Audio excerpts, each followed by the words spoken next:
이제 지금부터 말씀드릴 내용은 수요에 대한 이야기예요. 이 석유 제품 같은 경우는 경기 성장과 밀접하게 영향을 받고 있고요. 과거에는 저희가 중국 경기 성장에 영향을 받았지만 앞으로는 인도의 영향을 받을 가능성이 굉장히 높다라고 생각하시면 될 것 같습니다. 실제로 제가 아까 인도 같은 경우가 정유 설비 규모로 따지면 글로벌 4위라고 말씀드렸었잖아요. 과거에는 인도의 그 내수 사이즈가 크지 않았었기 때문에 인도가 석유 제품 수출을 많이 했었어요. 근데 인도의 경기 성장이 나타나면서 내수 사이즈가 커지니까 왼쪽 그림에서 보시는 것처럼 인도의 석유 제품 순수출량이 추세적으로 감소하고 있죠. 거의 한 10년 넘게 지금 추세적으로 줄어든 상황이고요. 아마 지금 현재 인도의 에너지 소비량 증가분을 감안하면 아마 내년이나 내후년 2025년도나 26년도에는 인도의 석유 제품 순수출은 크게 줄어들면서 혹은 순수입으로 전환까지 될 가능성도 없지 않다라고 생각을 하고 있습니다. 실제로 오른쪽에 보시는 것처럼 이 자동차 판매량이 굉장히 좋습니다. 인도가 지금 모터라이제이션이 진행되고 있는 과정에 있거든요. 그래서 인도 같은 경우는 수요는 가파르게 올라오는데 이 정유 설비 증설 자체가 조금 느린 편이긴 합니다. 그래서 당연히 이 순수출 자체가 줄어들 수밖에 없고 순수입으로 전환될 가능성이 있다라는 거죠. 그러면 글로벌리 4등을 하고 있는 이 정유 설비를 가지고 있는 국가가 과거에는 순수출을 하다가 이게 향후에는 순수입으로 전환될 가능성이 있다는 것 자체가 아시아 수급 혹은 글로벌 수급에 당연히 영향을 줄 수밖에 없는 그런 상황이 될 수 있겠죠. 그래서 향후에 저희가 정유 비즈니스를 볼 때는 인도의 성장성 혹은 인도의 석유 제품 순수출, 순수입이 어떻게 변하는지를 유심히 보셔야 된다라고 생각하고 있고요. 중국 같은 경우도 이제는 정유 설비 증설을 제한하고 있는 상황이기 때문에 점점 순수출이 줄고 있는 상황이고요. 향후에는 순수입으로 전환될 가능성이 매우 높다라고 보시면 됩니다. 그리고 최근에는 캐즘이라고 해서 전기차 수요에 대한 둔화가 조금씩 포착이 되고 있죠. 그래서 기존에 이 전기차 침투율이 굉장히 빠르게 올라올 거라고 생각을 하고 정유 설비 증설을 제한하고 있었는데 오히려 전기차 수요가 둔화되면서 이 정유 제품에 대한 수요는 여전히 꾸준히 유지될 가능성이 있다라고 생각하시면 될 것 같습니다.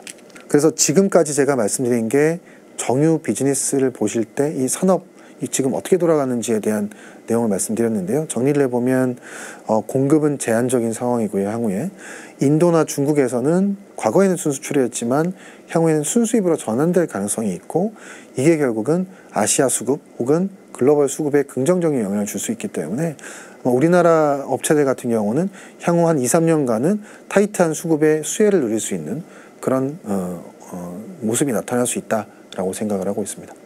자, 다음은 화학을 말씀을 드릴 거고요. 자, 중국이 지난 2, 3년간 사실 수요가 별로 좋지 않았었죠. 경기 둔화 흐름이 계속 나타나고 있는 상황이고요.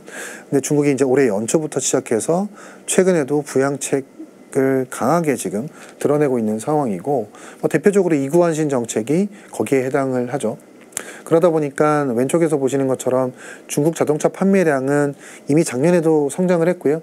올해 2024년도에도 성장을 하고 있는 상황이라고 보시면 될 것 같습니다. 물가 부담은 굉장히 낮은 상황이죠. 오른쪽에 보시는 것처럼 네, 물가 부담은 굉장히 낮습니다. CPI, PPI 대부분 마이너스권을 기록을 하고 있는 상황이고 이게 이제 그럴 수밖에 없는 게 이 중국 같은 경우가 받아오는 에너지들을 러시아라든지 이란 같은 데서부터 받아오는데 이 지역들이 굉장히 원유 가격이나 가스 가격, 석탄 가격을 디스카운트를 굉장히 글로벌 가격보다 많이 해주고 저희가 들어오고 있는 상황이라고 보시면 될 것 같아요. 중국이. 그러다 보니까 에너지 가격 측면에서 부담이 전혀 없는 상황이고요. 이런 부분들이 사실은 이 물가 부담을 낮출 수 있는 요인이라고 생각하시면 됩니다. 그래서 물가 부담이 중국은 없는 상황이기 때문에 정부의 의지만 있으면 부양책은 충분히 쓸 수 있는 상황이고요. 이런 부분들을 반영해서 최근에 이 중국 부양 의지가 여실히 드러나고 있는 모습이 저희가 확인이 되죠. 그래서 중국도 앞으로는 이 수요가 바닥을 찍고 조금씩 회복될 가능성이 있다라고 생각을 하고 있습니다. 자, 중국의 수요가 회복됨에도 불구하고 저희가 이제 지난 몇 년간 중국 중심으로 해서 증설이 굉장히 많았었기 때문에 누적되어 있는 공급광이 굉장히 심한 편이에요. 그래서 우리가 이 화학 업체들을 골라낼 때도 모든 화학 업체들을 다 좋게 보셔야 되는 건 아닙니다. 누적되어 있는 공급 과잉이 상대적으로 적은 쪽을 선택하시는 게 좋은 방향이고요. 그래서 제가 이제 이 두 개의 그림을 보여드립니다. 자, 왼쪽에서 보시면 왼쪽 그림은 에틸렌의 증설을 나타내는 추입니다. 자, 2020년부터 시작해서 작년 2023년까지 증설이 굉장히 많은 편이었어요. 근데 저 구간에 수요가 그렇게 좋지는 않았었죠, 글로벌리. 그래서 지금 현재에도 누적되어 있는 공급 과잉이 굉장히 심한 상황입니다. 그래서 에틸렌이 올해 그리고 내년, 내후년 해서 증설이 좀 줄어드는 국면으로 가기 때문에 숨통이 좀 트이긴 합니다. 그럼에도 불구하고 누적되어 있는 공급 과잉이 좀 심한 상황이기 때문에 에틸렌 체인 같은 경우는 수요가 회복되는 국면에서도 상대적으로 시장 회복의 속도가 좀 더딜 수밖에 없는 그런 상황이라고 보시면 될 것 같고요. 반면에 오른쪽 같은 경우는 SBR의 증설 추이인데 차트가 좀 특이하죠. 이 SBR 같은 경우는 2016년부터 시작해서 설비 증설이 마이너스입니다. 설비 폐쇄가 됐다는 얘기겠죠. 그리고 2025년, 26년 이후에도 증설이 없습니다.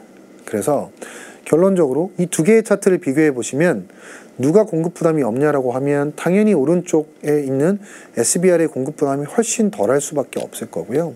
이 얘기는 수요가 좋아질 때 누가 더 빠르게 시황이 회복될 수 있냐라고 봤을 때 왼쪽보다 오른쪽이 좀 더 시황 회복 속도가 빠를 수 있다라는 의미가 될 수 있겠죠.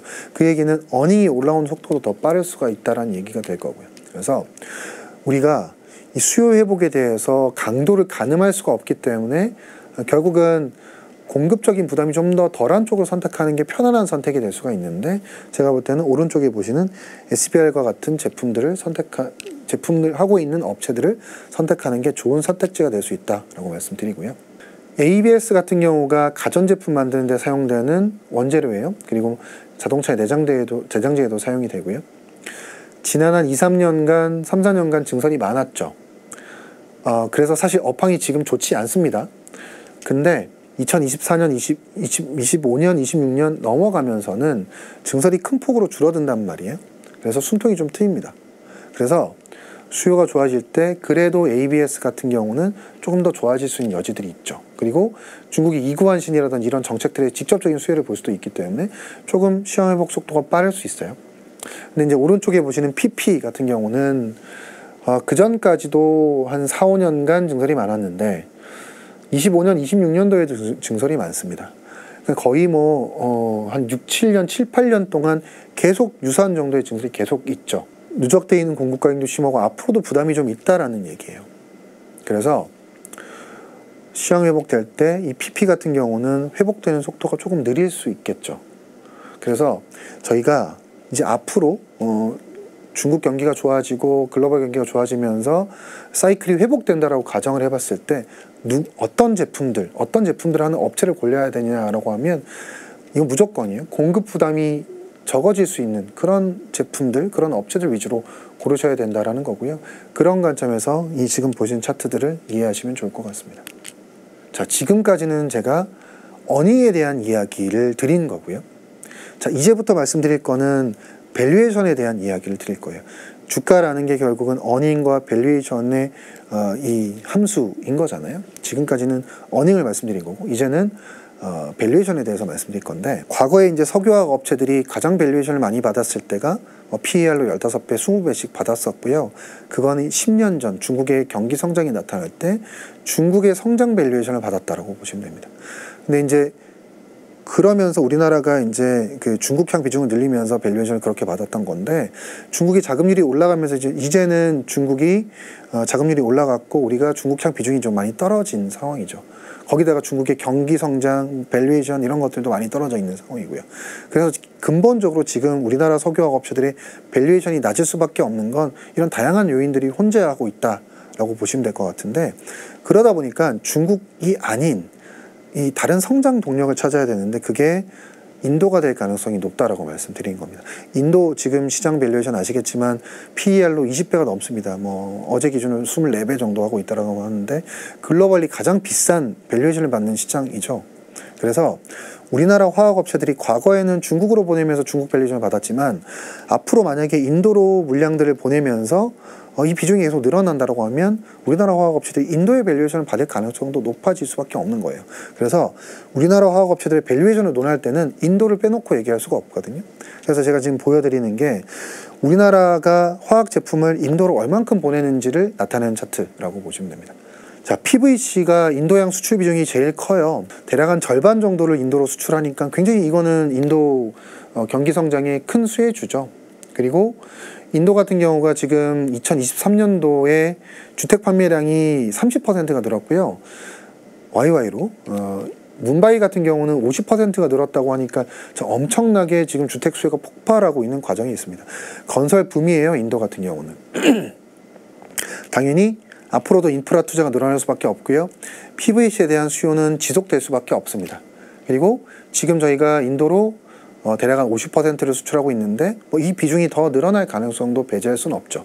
그래서 PVC를 하고 있는 업체들은 지금 인도에 대한 직접적인 수혜주다라고 생각하시면 될 것 같고요. 관련된 종목이라고 하면 PVC를 만드는 업체가 하나솔루션, LG화학 정도가 있다라고 보시면 됩니다. 자, 셀룰로스 같은 경우는 이게 알약 만드는 원재료라든지 혹은 페인트, 건설용 이런 쪽으로 사용되는 첨가제인데요. 과거에는 인도 비중이 한 6%밖에 안 됐지만 지금은 꽤 많이 늘었어요. 25%까지 올라왔더라고요. 그것도 최근의 일입니다. 그래서 이 셀룰로스 같은 제품들도 인도양 비중이 수출 비중이 굉장히 높기 때문에 인도 수요의 직접적인 수혜 제품이 될 수가 있고요. 이거를 생산하는 회사는 롯데정밀화학이라고 보시면 됩니다. 자, 그 다음으로 보시는 게 BR과 SBR인데요. 이 제품은 이 타이어의 원재료들이죠. 지금 인도양 수출 비중이 13%, 10% 대략 10% 이상 정도가 되고요. 인도가 지금 모터라이제이션이 진행이 되고 있고 타이어 수요가 당연히 같이 늘어날 수밖에 없는 구조고, 그리고 인도 같은 경우는 지금 SBR, BR의 증설 자체가 지금 없습니다. 향후 몇 년간 예정되어 있는 게 없습니다. 당연히 수입을 늘릴 수밖에 없겠죠. 그래서 우리나라 업체들의 SBR, BR에 대한 인도양 수출 비중은 앞으로 더 빠르게 늘어날 가능성이 있습니다. 이거를 생산하는 회사들은 LG화학과 금호석유가 있죠. 자, ECH입니다. ECH 같은 경우는 에폭시를 만드는 원재료고, 에폭시 같은 경우는 페인트의 원재료라고 보시면 됩니다. 자, 앞서서 제가 인도의 건설 붐에 대해서 말씀드렸는데 당연히 건설 붐이 있으면 페인트 사용량도 늘어날 수밖에 없습니다. 향후에 인도의 페인트 수요는 급증할 가능성이 높고 이 ECH도 인도양 수출 비중이 더 가파르게 늘어날 가능성이 있죠. ECH를 하고 있는 업체는 롯데정밀화학과 하나솔루션 정도가 있습니다. 자, 가성칼륨이에요. 가성칼륨 같은 경우는 농약이나 비료의 원재료로 사용이 되는데 인도가 이 농업 국가죠. 그래서 농약이나 비료의 사용량 자체가 기본적으로 많습니다. 그래서 가성칼륨 같은 경우는 우리나라에서 유니드가 하고 있는데 실제로 이제 회사한테 확인을 해보면 과거에 인도양 수출 비중이 6%였다가 지금은 대략 한 한국 본사 기준으로 18%까지 올라갔다라고 얘기를 하고 있거든요. 그래서 아마 이 비중이 더 가파르게 늘어나는 상황인 것 같습니다. 자, 에폭시 말씀드린 것처럼 페인트의 원재료고 당연히 이 인도양 수출 비중이 늘어날 가능성이 높겠죠. 에폭시를 하고 있는 우리나라 업체는 국도화학이라는 업체가 있고 이 국도화학은 글로벌 에폭시 생산량이 있어서 넘버원입니다. 글로벌 1등 하고 있는 업체라고 보시면 되고요. MS는 30에서 35% 정도가 된다고 보시면 됩니다. 특이한 건 국도화학이 인도에 에폭시 공장을 보유를 하고 있습니다. 인도 내에서의 점유율은 20, 30% 정도가 되고요. 2위, 3위를 기록을 하고 있는 상황입니다. 그래서 국도화학과 같은 업체들은 인도의 MS를 지키기만 하면 됩니다. 그러면 향후에 전사에서 차지하는 인도 비중이 늘어나면서 인도의 밸류에이션을 받을 가능성이 높아지겠죠. 자, 그 다음에 스판덱스입니다. 스판덱스는 아직 8% 정도밖에 수출 비중이 되질 않는데 스판덱스를 하고 있는 업체가 효성 TNC죠. 효성 TNC는 글로벌 MS가 40% 정도 되는 글로벌 1등하는 업체라고 보시면 됩니다. 근데 이 효성 TNC도 인도에 공장을 가지고 있어요. 그리고 인도 내에서의 점유율은 60%나 됩니다. 1등입니다. 압도적으로 높은 1등이고요. 효성 TNC도 인도 내에서 이 점유율을 유지만 하면 향후에 인도 향 비중 자체가 크게 늘어날 가능성이 있겠죠. 그래서 효성 TNC와 같은 업체도 인도향 수출 판매에 호조를 누릴 수 있는 그런 업체다라고 보시면 될 것 같고요. 그래서 이런 식으로 저희가 쭉 보면 우리나라 업체들이 은근 인도로 지금 수출하는 비중이 계속 늘어나고 있다는 거 확인이 되고 생각외로 높다라는 것도 저희가 확인이 될 겁니다. 이게 아직까지는 저희가 인도와 관련해서 화학업체들이 주목을 못 받았던 건 딱 이거 같아요. 전체적으로 우리나라 화학업체들의 수출 비중을 보면 중국향 비중이 아직도 높습니다. 아직까지 한 20-30% 정도 되거든요. 여전히 이 중국향 비중이 높은 거예요. 근데 아직까지 평균적으로 보면 중국향 수출 비중은 대략 한 7에서 10%밖에 되지 않습니다. 그러니까 아무리 인도가 좋아도 중국이 안 좋으면 사실은 우리나라 화학업체들은 밸류에이션은 인도형 밸류에이션 받기가 좀 어려운 거죠. 근데 시간이 지나면 지날수록 인도형 비중은 계속 늘어날 거고 중국향 비중은 계속 줄어들 겁니다. 그래서 어느 순간 이 갭이 계속 줄어드는 게 보이면, 그리고 중국도 조금씩 경기가 살아나기 시작을 하면 어느 순간 이 인도로 플레이를 잘하고 있는 업체들은 티가 나기 시작을 할 거라는 거고요. 티가 나기 시작을 하면 아마 밸류에이션도 조금씩 높여갈 수 있는 상황이 될 수 있다라고 생각을 하는 거죠. 그래서 중요한 건 이겁니다. 어닝도 좋아져야 되지만 밸류에이션도 높아져야 되는데, 밸류에이션이 높아지기 위해서는 지금 말씀드렸던 인도 쪽으로 플레이를 잘하는 업체들을 저희가 생각해 봐야 된다라는 거고, 누가 그럼 인도로 잘할까라고 보면 그냥 되게 심플해요. 글로벌리 MS가 높은 업체, 글로벌 1등 하는 업체가 당연히 인도향으로도 수출 비중이 빨리 늘어날 수밖에 없겠죠. 그래서 제가 추천드리는 종목들은 주로 글로벌 1등 하는 업체들을 추천을 드리고요. 우리나라에 앞서서 제가 말씀드렸지만 우리나라에 1등 하는 업체들이 굉장히 많습니다. 그래서 그런 업체들은 향후에 밸류에이션이 달라질 수 있기 때문에 그런 업체들 위주로 보시자라고 말씀드립니다. 인도가 어쨌든 앞으로는 지금 경기 성장이 나타나고 있기 때문에 석유화학 제품을 수입해야 돼요. 근데 설비는 별로 없거든요. 그래서 앞으로 수입량이 엄청나게 늘어날 건데, 대표적으로 이제 BR 같은 경우는 한국으로부터 수입하는 비중이 대략 한 34% 정도 됩니다. 1등이죠. 중국도 캐파가 큽니다. 우리나라보다 캐파가 커요. 근데 중국으로부터 수입하는 비중 6%밖에 안 되죠. 그러니까 인도가 수입을 할 때 중국으로부터 수입하는 비중보다 우리나라로부터 수입하는 비중이 훨씬 더 크다라는 거고, 우리가 1등 하고 있다라는 거예요. 자, 오른쪽 그림 보실게요. 가성칼륨, 농약 비료의 원재료인데요. 인도가 이걸 수입할 때 한국산 비중이 72%입니다. 압도적으로 높죠. 중국 비중 23%밖에 되지 않습니다. 그래서 이 차트만 보시더라도 인도의 경기 성장에 직접적인 수혜주는 한국 화학업체라고 생각하시면 될 것 같아요. 정말 인도 성장의 수혜주가 화학업체들입니다. 그래서 이게 아직은 티가 나질 않아서 그렇지 점점점 티가 나는 그림들이 나올 거고요. 25년, 26년도 가면서 티가 많이 나기 시작할 거다라는 겁니다. 그래서 한국 화학업체들은 인도 경기 성장의 직접적인 수혜주다라는 거 명심하시면 좋을 것 같습니다.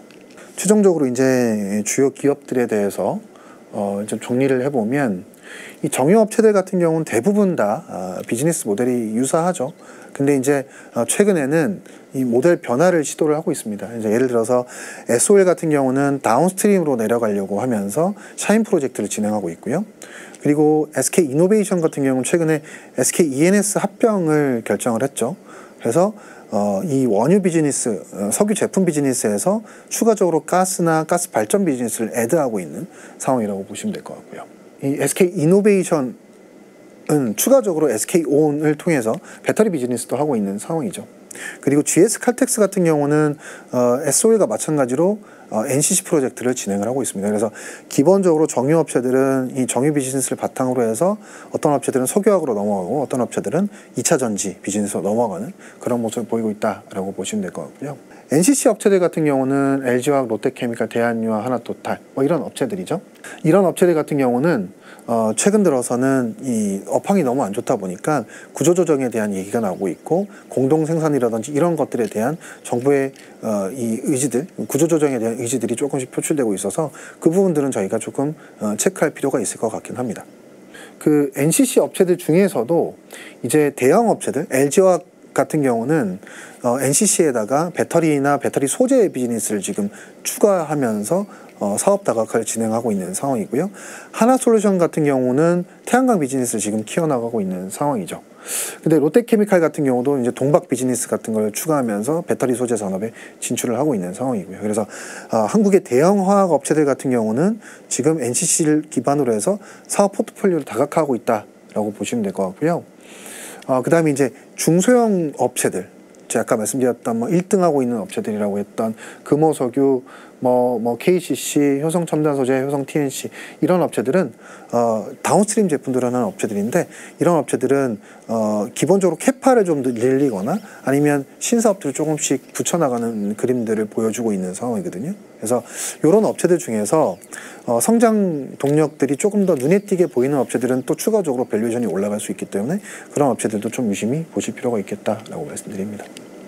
최종적으로 말씀을 드리면 저는 업스트림 업체들보다는 지금은 다운스트림 업체들, 글로벌 1등하는 다운스트림 업체들이 좀 더 유리한 국면이라고 생각을 하고 있고요. 제가 탑픽으로 말씀드리는 종목들은 글로벌 1등을 하고 있는 업체, 그리고 인도에 공장을 가지고 있는 이런 업체들을 긍정적으로 보고 효성 TNC라든지 국도화학, 금호석유, KCC 혹은 유니드 효성 첨단소재, 효성 TNC 이런 업체들이 저희가 중장기적으로 밸류에이션이 올라갈 수 있는 업체라고 생각을 하고 있어서 이런 업체들을 탑픽으로 말씀드리도록 하겠습니다. 이 석유화학 사이클이라는 게 보통 5년에서 6년의 주기를 가집니다. 근데 저희가 최근에 봤던 석유화학 사이클의 다운 사이클의 저점은 2020년이었어요. 그리고 2024년 올해가 그 이후에 온 두 번째 저점이라고 생각을 하고 있거든요. 그래서 조금씩 2024년도를 기반으로 해서 25년, 26년도에는 다시 사이클이 회복될 수 있다고 생각을 하고 있고요. 그런 관점에서 성장성이 좀 담보되어 있는 이런 업체들은 좀 위주로 해서 골라보시면 좋은 투자가 되지 않을까라고 생각을 하고 있습니다. 네, 이상으로 준비한 발표를 마치도록 하겠습니다. 시청해 주셔서 감사합니다.